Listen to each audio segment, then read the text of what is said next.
All right, if we could put our friend Jamie McGoldrick on the screen. There he is. We're delighted to welcome back Jamie McGoldrick, who you all know is the resident coordinator, the humanitarian coordinator, and you must, I think you have a third hat, deputy special coordinator for the UN in the Occupied Palestinian Territory. So Jamie, you've just come back from Gaza. The floor is yours, and there are quite a few questions for you. And thank you for your patience. Thanks very much, Stefan. I hope you can hear me okay. Yeah, I was in Gaza the last few days. I got back last night, and unlike previous visits, the thing that was different this time was a noticeable less congestion of people in Rafah itself.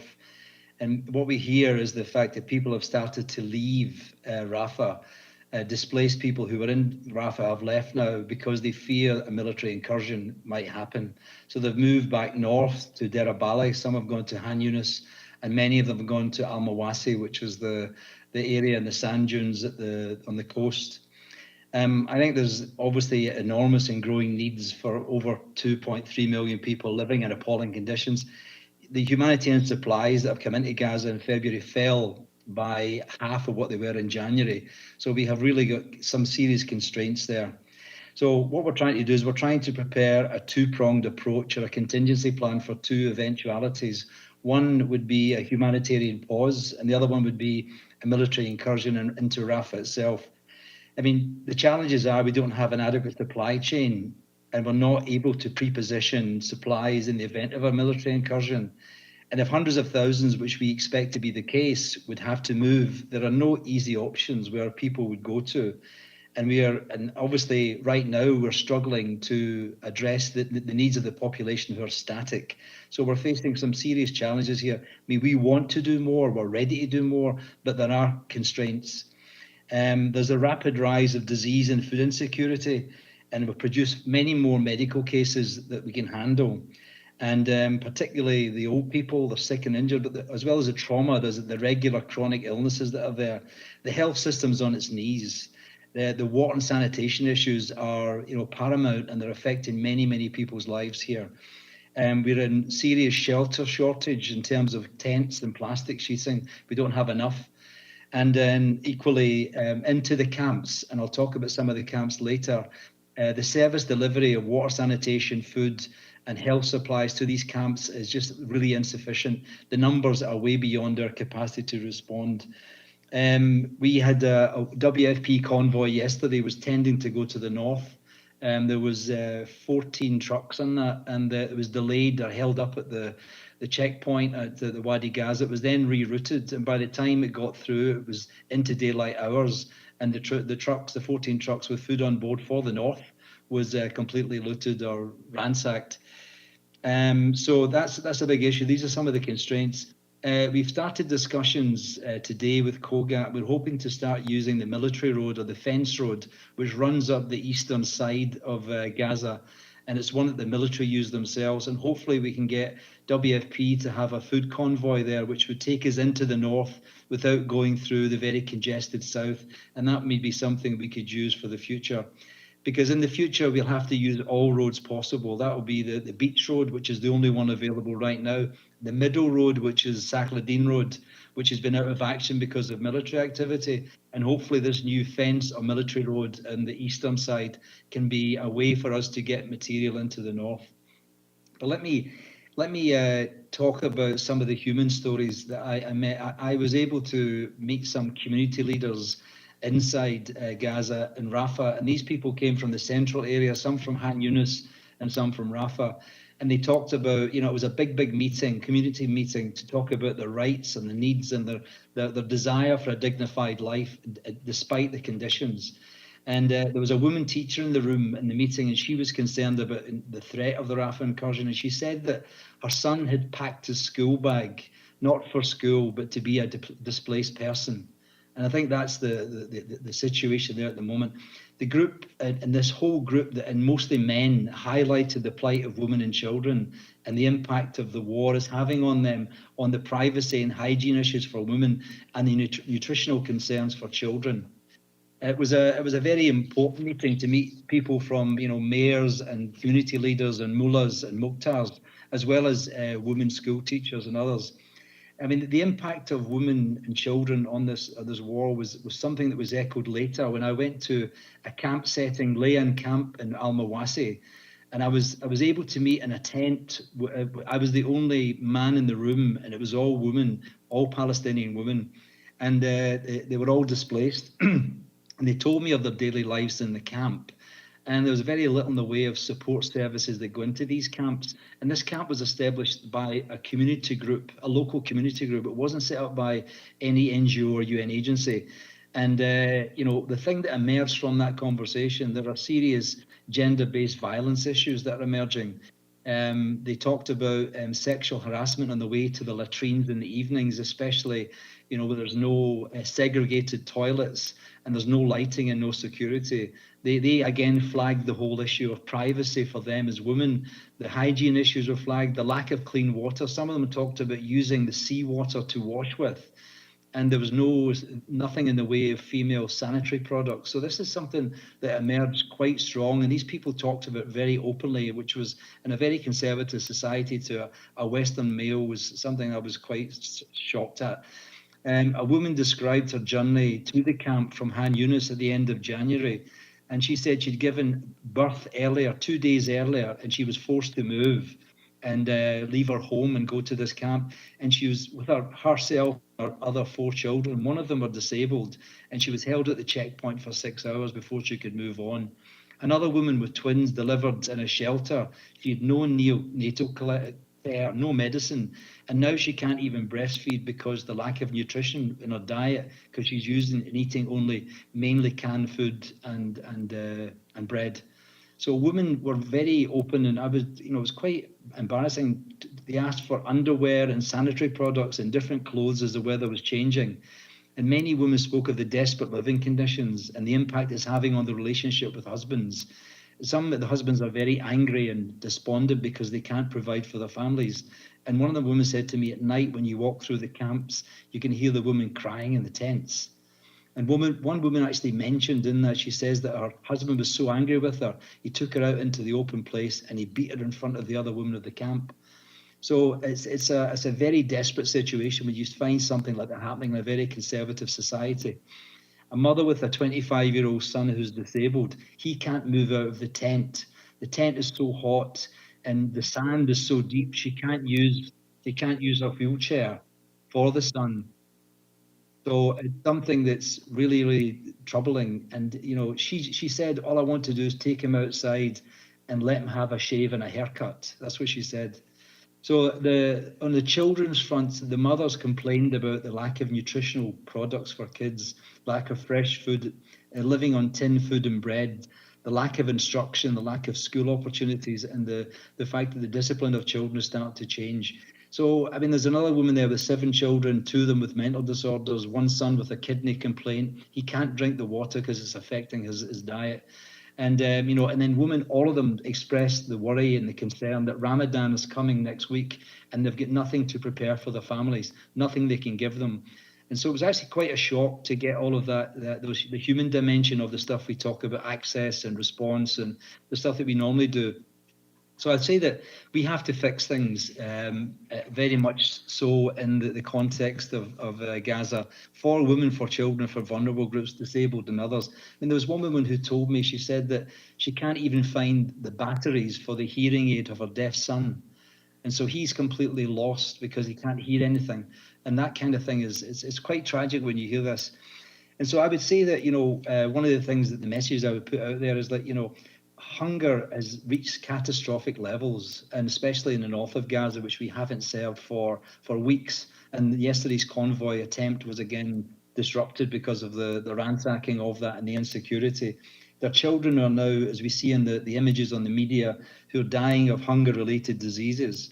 And in order to prevent that from happening, we have to have a plan that allows us to prevent famine. We need to significantly scale up the humanitarian assistance in there. And that would be that, we have to use this military road, this fence road at the side, on the eastern side, to allow material to come from the crossing point at Kerem Shalom and Rafah all the way up to the north and into the north, into a crossing point there. And we have to get up at least 300 trucks a day. Right now, we're lucky if we're getting about 150. And so to address those issues properly, we have to do that. And then lastly, I would say that the Ashdod port, which is in the north of Gaza, is there. It's an open, modern port that is well equipped, and we should be able to use that rather than trying to create another port further down in this maritime event. And these other options like airdrops, these are helpful, but these are not going to address the significant needs, which can only be done by road transport. And that's something we have to do. So I'll stop there, Steph, and take questions. Great, thank you. Edie? Thank you very much, Jamie. On behalf of the United Nations Correspondents Association, my name is Edith Lederer from the Associated Press.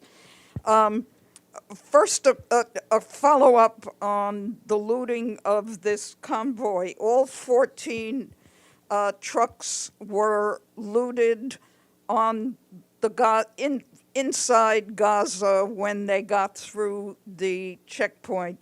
Could you just confirm that that's true, and which checkpoint it is, and what happened to the convoy? And secondly, you've painted a really grim, dire picture for us, and what you've seen and all of these responses that you've gotten from Palestinians in Gaza, have you communicated them to the Israelis? Have you gotten any response? Do you expect any changes? Thank you. Okay. Yeah, Edith, thanks very much. On the convoy was scheduled to go north. It was pre-arranged with all the facilitation from Israel. It was to go to the beach road and wait there at the holding point, and then to cross over into Wadi Gaza. But after a delay at the holding point, they were then rerouted to the other side of the Wadi Gaza on the Saladin Road. And then as it was getting later in the day, the idea is to get there in as early as possible to avoid the crowds. And by the time they got through, the crowds were already there. And these crowds are there most days awaiting the possibility of a convoy. And when it comes there, you've got people who are so desperate, they've had nothing in the way of food or support on a regular basis for such a long time.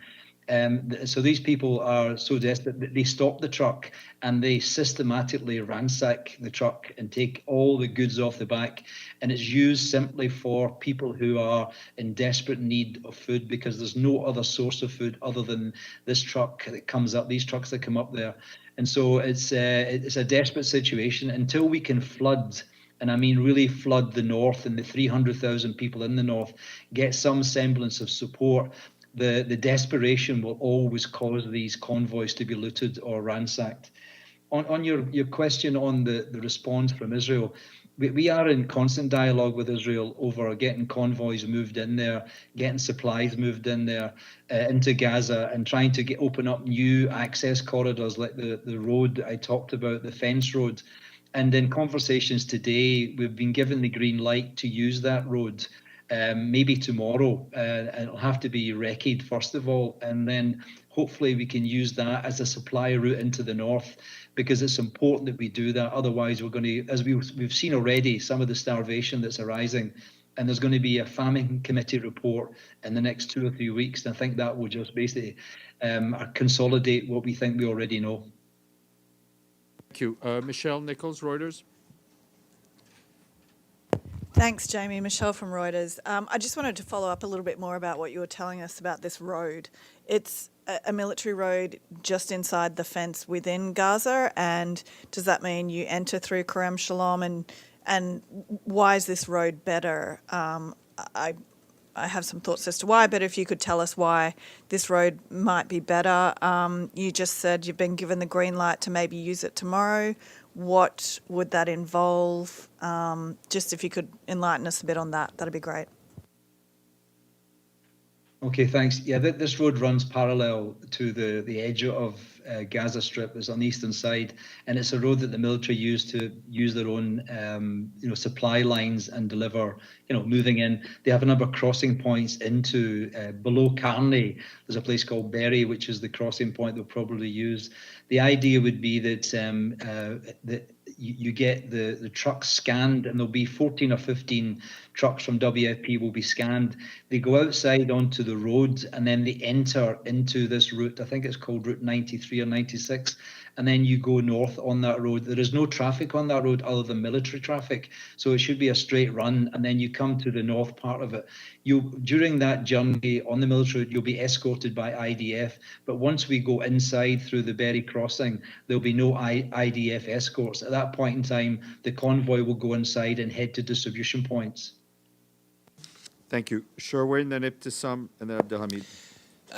Thanks, Mr. McGoldrick. Sherwin Briceby, South African Broadcasting. As humanitarian coordinator for Gaza, what was your reaction to the ICJ's provisional measures handed down on Israel? And what can you say about the implementation of those measures as it relates to your specific mandate in the Gaza enclave?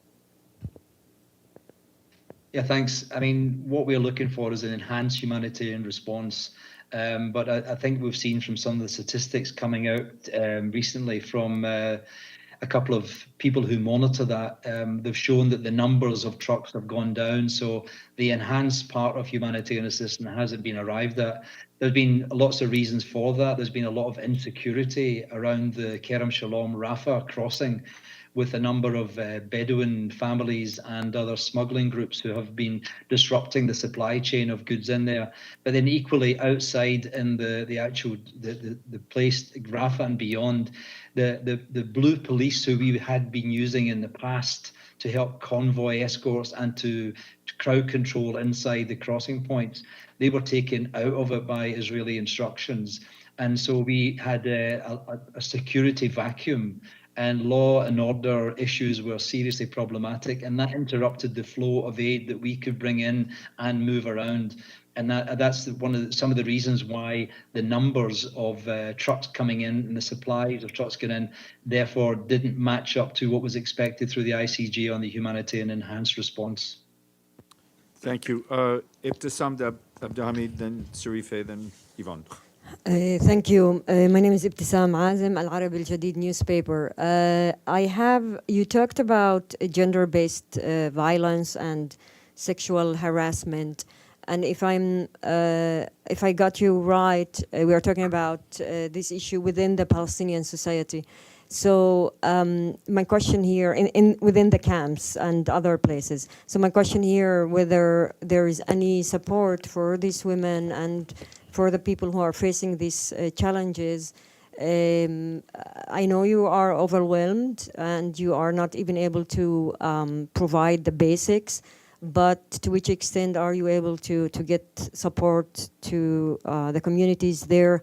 And I saw a lot of reports about people, whether doctors or psychologists or social workers, who would like to go to Gaza and maybe aid and provide support to these workers in these sectors. How difficult it is for these people to enter Gaza from Rafah, since we know that, if I'm not mistaken, Israel is not allowing people to enter. So could you elaborate on that? Thank you. Yeah, thanks very much. Yeah, just in that camp, which I visited yesterday, the Layan camp, it was very interesting that there was two women who had basically set up this camp, and they were part of the community, the neighbouring community, and they had set up this camp with view to supporting women who they knew had faced gender-based violence issues. And so they did have, in one part of the camp, which was cordoned off, a safe space for women. And that was very unusual because there's not many places where safe spaces and places where women can go for help exist, simply because the numbers are so massive in terms of the population who have been displaced into the Rafah area and in Al Mawasi, whereas I was yesterday. We don't have the basic services, the water supply, sanitation, having places where people can bath. We don't have that, food supplies and even mobile health points. And then to then put on top of that the need for this is quite a massive ask. We know there are many people out there who've offered their services to come into Gaza to help these issues, and we would welcome it. But it's such a difficult place to enter and to get visas through that, or to come through Cairo, which is a 30-hour journey. It's very, very difficult and very off-putting. The people who do make that journey to come in are the ones that we probably need most at the moment, which is the emergency medical teams who are coming in to support the hospitals. But for these specialised services, as you mentioned, we don't have the capacity to absorb them at this time, and nor can we provide the services except when communities set them up themselves. Thank you. Abdelhamid, then Sarifa, then Yvonne, then Deji. Thank you, sir, and I commend you for your passionate remarks. I have a few questions. My name is Abdelhamid Sayam from the Arabic daily Al-Quds Al-Arabi. There are talks, sir, about the invasion of Rafah is imminent. Did you trace any preparation for that invasion, and what do you see if that happens? What will be the consequences? And also reports that Israel is cutting off Gaza into two, north and south, and they're building or opening a major road in between to keep the two entities apart. So if that is also from your visits to Gaza, if you had seen this road being opened by Israel. Let's keep it to two for now, because there are a lot of questions, and Jamie doesn't have that much time. Go ahead, Jamie. Thank you. Yeah, thanks very much for the questions. Yeah, I mean, we're very worried about the incursion into Gaza, the military incursion, if it does take place, because simply we're not prepared. Right now, we're actually addressing the needs of 1.4 million people who are displaced into the Rafah area. So we have a contingency plan in place to do that. If a majority of those people are forced to move because of any military incursion into Rafah, we have a contingency plan on top of a contingency plan. And we don't have the supplies to pre-position the necessary material, food and shelter to absorb people if they do move. And to be perfectly honest, I don't know where people would move to, because Mawasi, over the weeks I've been going there, every week I go there, more and more space gets taken up by new camps that arrive, new tents that arrive. So it would be a big issue for us to be able to do anything about that. Your second question on the road across from east to west, there is a road already there. It's always been there. I don't know whether it's been strengthened or expanded. I really can't say. Sarifa, then Yvonne, then Deji, and Augusta. Thank you very much for the opportunity. This is Sherifa Çetin from Anadolu. You've personally warned against looming famine, and you've mentioned death due to starvation yourself. And according to the Gaza Ministry of Health, the number of people who have starved to death has reached 20, with actually the youngest victim being only 14 days old. According to your experience on the ground, who do you think is responsible for this? And do you fear that the number of people who may die because of lack of water and lack of food will increase in the near future? And just one more question. US officials have been emphasizing the need to achieve a ceasefire before Ramadan and during the holy month of Ramadan. But Ramadan, from what I know, is a month to show solidarity with people who don't have the same means and resources as you do. So from what you see, are the people in Gaza in any condition to practice Ramadan or the upcoming Eid? Because it seems that they are being deprived of the basic means to survive. So waiting for Ramadan, how logical is this? What is your reaction to this? Thank you. Thanks very much. On your first question, I mean, I've seen the reports from various sources, and I've seen media reports showing the sort of these emaciated children have come in, and that young boy, 14 days, who died. Yeah, I think he was the first one. I mean, I do believe that given the conditions that people face in the north, the water and sanitation, the lack of adequate health, and obviously, as we mentioned, the lack of food supplies on a regular basis, especially targeting some of the people who are the most vulnerable. You know, it's not I think it's quite predictable to say that there will be really serious acute malnutrition in these areas. And I know that reports from UNICEF and others have started to show that. I think overall there'll be a lot of preventable deaths, not just in the north, but also in the south, linked to the conditions that people live in, the squalid nature of that, the sort of the stress they live under, and the lack of medical and food supply that we can give them. So I think the IPC report, which comes out in a few weeks' time, I think will show quite clearly the deterioration that's taken place since the last one was done at the end of November, beginning December. You know, your point on Ramadan was well taken. It was something that in the camp I met yesterday with a woman who stressed how unhappy they were and how concerned they were that they were unable to celebrate Ramadan properly, and they don't have the necessary goods and material and food and even cooking gas to actually celebrate in a way the Eid and the other parts of that. So I think it's something that will cause a real degree of consternation, shall we say, for families throughout, and there are so many, if not all families in Gaza will struggle to celebrate Ramadan in any normal way. Thank you. Deji, then Augusta. Oh, sorry, Yvonne. I'm sorry, Yvonne. I apologize. Thank you. Yvonne Moriarty, News. My question is about the attitudes of the people in the camps the conversations that you described. I know for the most part you were talking about their basic needs, but did you manage to get a sense from them about their attitudes towards the outside world, to the response by the international community to the conflict there? Did you get any sense of how they believe the international community has responded? Any comments on that? Can you share any details? Yeah, well, I think that what you get from them is a degree of disappointment. You know, the fact that this has gone on now for 5 months, and some people I spoke to had been displaced more than once. Some of them were actually refugees. So it was quite ironic that they had moved again and again.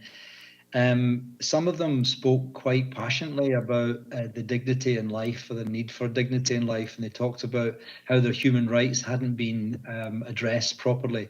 And but they didn't directly say anything against the international community or the international world. I don't think that I didn't probe for those questions, but there were people who made small speeches about human rights and the UN and what the UN stands for. That came up. Deji, then Augusta, and then Maggie. Hi, Mr. McGoldrick, 许德志, China Central Television. I just want to ask you, during your visit, have you talked to people about the airdrop humanitarian delivery? How much difference does those airdrops from multiple countries make in the humanitarian situation there?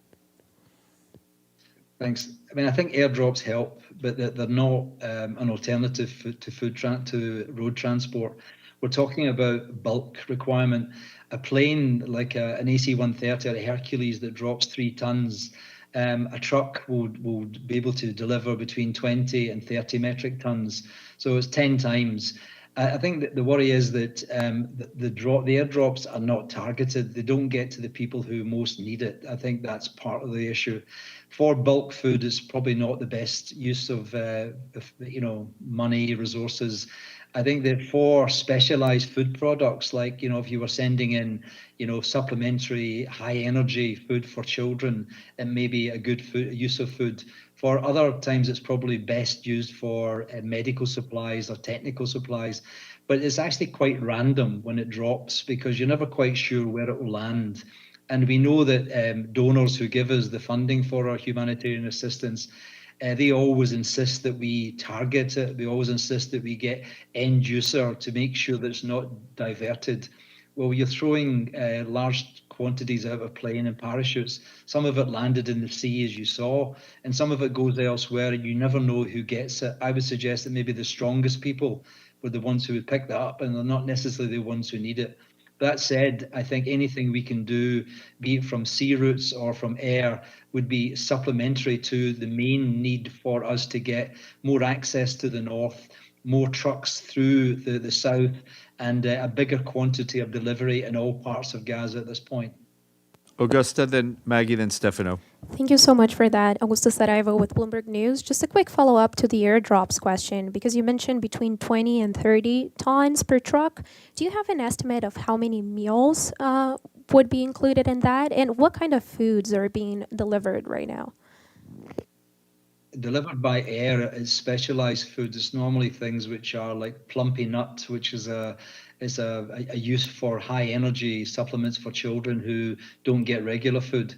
For the airdrops, I've seen some of the packaging. It's been meals ready to eat, MREs, and those are pre-cooked meals that you can eat almost immediately. The trucks deliver a combination of flour and a combination of food parcels, both from UNRWA and from WFP, and that's what's normally used in trucks. That wouldn't be used in dropping airplanes. Thank you, Maggie, then Stefano, and then we'll go to the screen. Hi, Mr. McGoldrick. It's Margaret Bashir with Voice of America. Here in New York, the Security Council has been struggling for several months to get a ceasefire resolution. And I'm just wondering what the message from the ground, from the people in Gaza that you spoke to about the need for a ceasefire was. Well, I didn't ask them the question, but obviously it came up. That's what they wanted when we talked about the needs. Clearly, people want to get back to a normal life where they are right now, which has been disrupted, and we're living in very unsatisfactory, squalid conditions with not the right amount of services. And it's when you get a time like Ramadan coming up, it pulls into focus how desperate people find themselves in. So I think people are looking for a way to get back to something normal, something more stable, and something more certain. And hopefully that will happen in the near future, and hopefully that we get some sort of pause which will allow us to stabilize people's health, people's food security. And that's something we're hoping for in the coming weeks. Stefano, and then we'll go to the screen. Yes, thank you, Stefano Vaccara. La Voce di New York.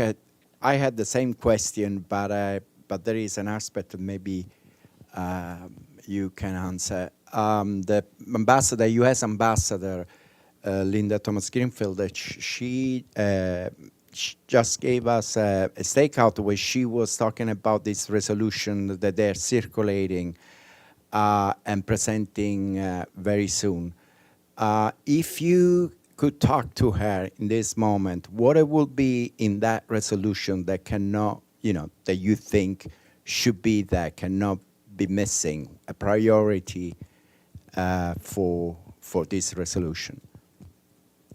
I think it would be a couple of things. I think it would be, we have to get a predictable supply of food, necessary food, medicine, and water, sanitation, and shelter material into Gaza, all parts of Gaza. We have to have more routes opened up that allows us to service the supply to all the populations there. We need to have security for the work that we do as humanitarians. And I would just say that, that would require to be able to reach parts of Gaza, wherever people are, without any restrictions, and facilitated by the military who control the area. Thank you. We'll go to the screen. Rami from Al Jazeera Arabic. Rami. Yeah, thank you. Thank you for the briefing, Mr. McGoldrick. Last time you spoke to us, you told us that you were not able to bring in children's insulin pens. I'm wondering if that's still the case. And there, you also mentioned a lot of other medications that Israel was not allowing into Gaza. Just wondering if that is still the case, and if you can give us any sense whether you got any visibility into the dual-use items list that you wanted to get. Yeah, thanks very much. I mean, we have made progress on that front. We've been able to have long conversations and, regular conversations with different parts of COGAT to get the list that's there. We call it a restricted list, to try and get those items which are essential for our work. And the two main parts of our work that's essential is the health aspect, and to try and get some of the items off the health into our use as humanitarian response. And the second one is probably more complicated, is water and sanitation, because That requires sometimes heavy equipment and sometimes big generators and pumps, spare parts and chemicals. That still causes some issues, but we're making progress. Thank you. Jordan on screen, then we'll go to Dulcie, and that'll be the last question. Jordan?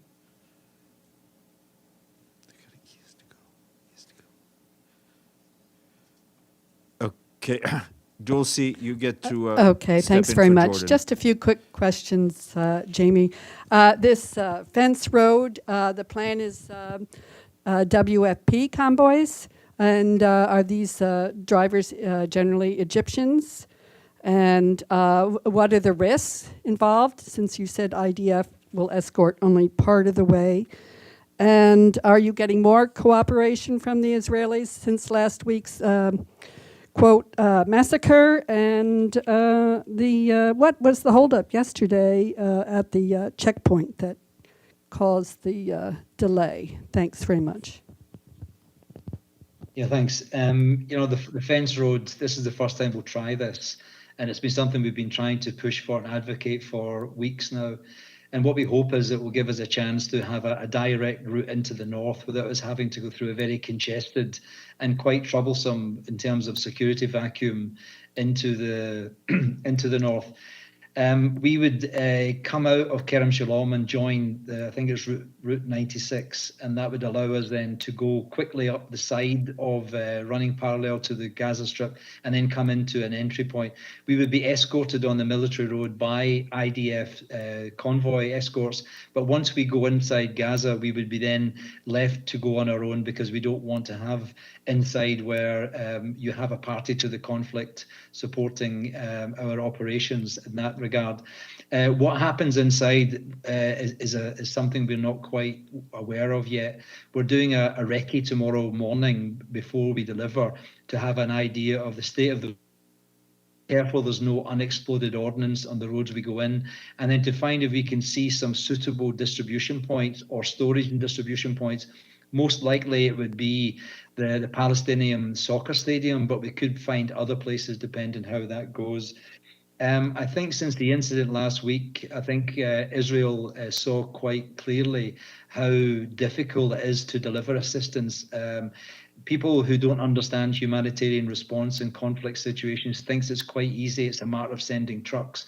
But when you get right down to it and you don't realize how desperate people are and how precarious the whole security is, it can be something that's quite a challenge. So I think we've seen some much more cooperation from Israel as a result of that realization.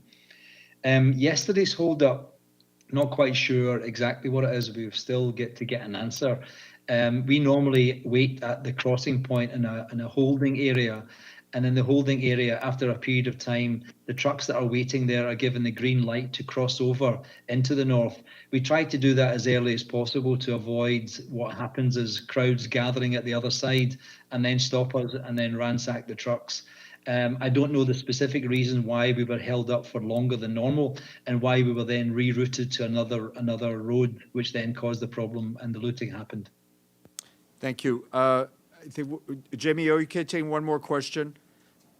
Yeah, please go ahead. Thank you. Linda. Thank you very much. I have a question about Egypt, and I was wondering how you would characterize the role of Egypt in helping to address this crisis. And in your view, what would be the most important thing going forward for Egypt to do? Yeah, thanks a lot. I mean, Egypt is the major supply point for us coming in to Gaza. We also have, obviously, Amman is another pipeline, Kerem Shalom, but for the most part, about 70% of the goods that come in come via Egypt, Rafah. Much of the goods come from Al Arish, which is the storage point where the goods get dispatched from, and they get dispatched under the auspices of the Egyptian Red Crescent. Then they come into where we are, and then we offload them. it is an essential part of it. I mean, clearly we would like to like all places, to work much more efficient and more effectively. And we're working to try and, in the sense of try to, get prioritized cargo to come in a sequence that we can use. And sometimes that's not always the case. And I know that Sigrid Kaag is working on that with the Egyptian authorities to try and streamline the process there. And to do more is just basically to make it much more effective, especially if there's going to be a pause and we have an open run to try and supply much more into Gaza, and we have a short window. We'd like to try and make sure we maximize all the opportunities, both from Amman and from Egypt, to allow us to supply much more into Gaza itself. Thank you very much, Jamie. We really appreciate your time. We want to welcome you back here anytime. And thanks again for your time. And if you have the patience, we'll do the briefing now. Thank you. Thanks very much. Hang on a day.